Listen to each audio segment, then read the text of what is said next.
18 years, and I think I'm approaching that 20-year cusp in EMS.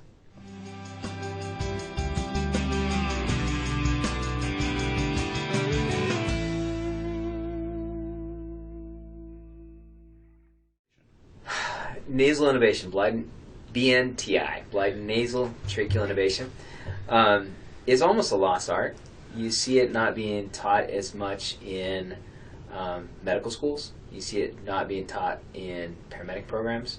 And it's a skill that seems to have gone out of favor to some degree. I like the skill personally, and I like it for situations where it's a benefit. I'm not into going and throwing a nasal tube down everybody I meet. However, there's definitely cases where I think that airway is certainly a superior airway to others.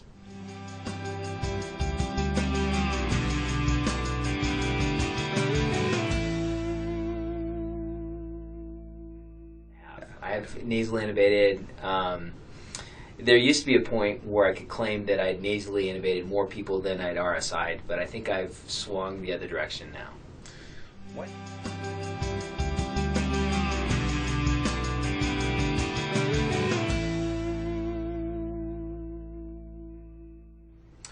Well, I think first of all, it's probably not done as much because of the way people are educated. I think the emphasis is moved towards direct visualization when you place the tube, and not that that's a bad thing. I think that skill is extremely important. In the vast majority of the cases, probably the way to go. That said, it's one of those skills that when you're managing airway in that fashion, it's almost any port in a storm. Somebody can, in my opinion, a person with more time, a better environment, more tools can replace that tube at a point that's more convenient and more conducive to that. But in a field environment, sometimes that's the best way to go. I think there's an art to nasal intubation. I think that, and we don't want that art to get lost, because as soon as you lose a skill like that and you have a situation where you need it, if you don't have it, you're going to not perform that artistic skill like it should be.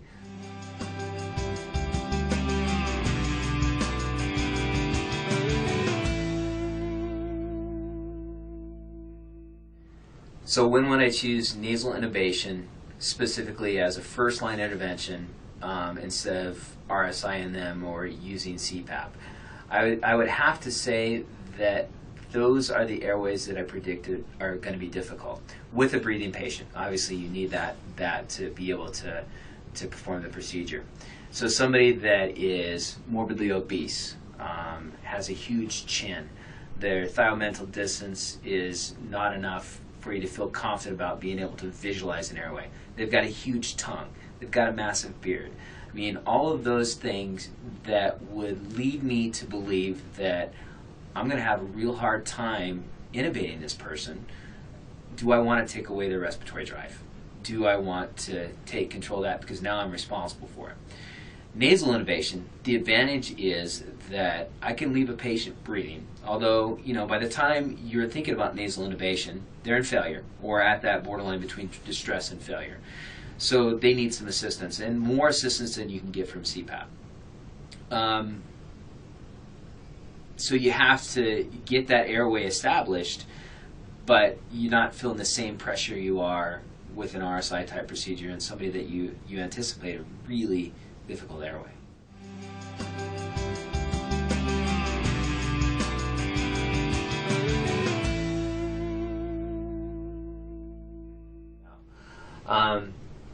There are concerns for complications of nasal tracheal intubation, including bleeding. Nick in a turbinate is always a big fear.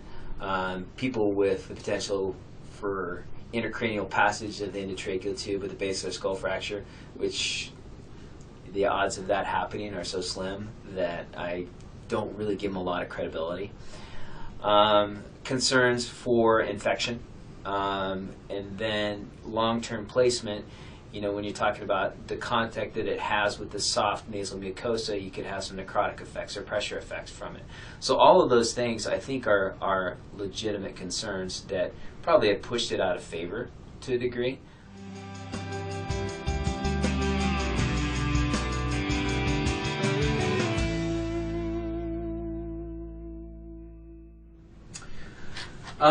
I think the last time I nasally intubated a patient, and I'm again pulling from distant memory, was a trauma call, in fact. And it was a patient that was on Eagle Road, kind of across from where Lowe's sits now, and they ended up in a canal, and extrication was required. They were fairly significantly injured with snoring respirations, and I was concerned about airway patency. We were having a difficult time maintaining it manually, and getting access to them to do a traditional oral tracheal intubation would have been difficult and required IV access and a better situation than I was able to produce.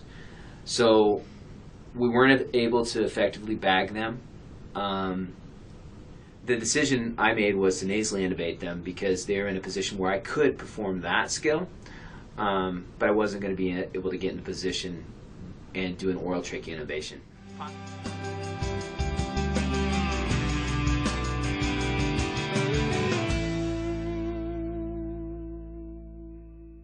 So if I had to give somebody who's never performed nasal intubation some keys, some things that I think are important. First thing is slow down. The patient is still breathing, although they're in the distress failure area or they need an airway managed to protect it. There is time. They're still breathing. Second thing is preparation is everything. Taking the time to give them a couple sprays of neosynephrine to get the vasoconstriction going in the nasal mucosa. Taking the time to grab a nasal airway, lubricate it up with lidocaine jelly liberally, let it sit there for a couple seconds while you're finishing the preparation with your nasotracheal tube. And then, with the nasotracheal tube, making sure that you have it well lubricated with lidocaine jelly itself. And when you pull the nasal airway out, you should get some numbing effect. And with the neosynephrine, you should get some vasoconstrictive effect. And then take your time. When you're going in for the approach, I like to flatten the tube as much as possible and run right along the base of the nasal passage until I feel resistance in the back. And as soon as I get to the back and I feel that, I let the tube assume its normal curvature. And then as I'm approaching the trachea, which you can tell by the increasing sounds of breathing, if they gag, I know I'm in the wrong place. If they cough, I'm near the right place. And then it's a matter of timing inspiration to pass the tube. And then being patient is important. You don't want to force it because that's when you run into problems. And the whole procedure, not forcing it, is probably one of the biggest things.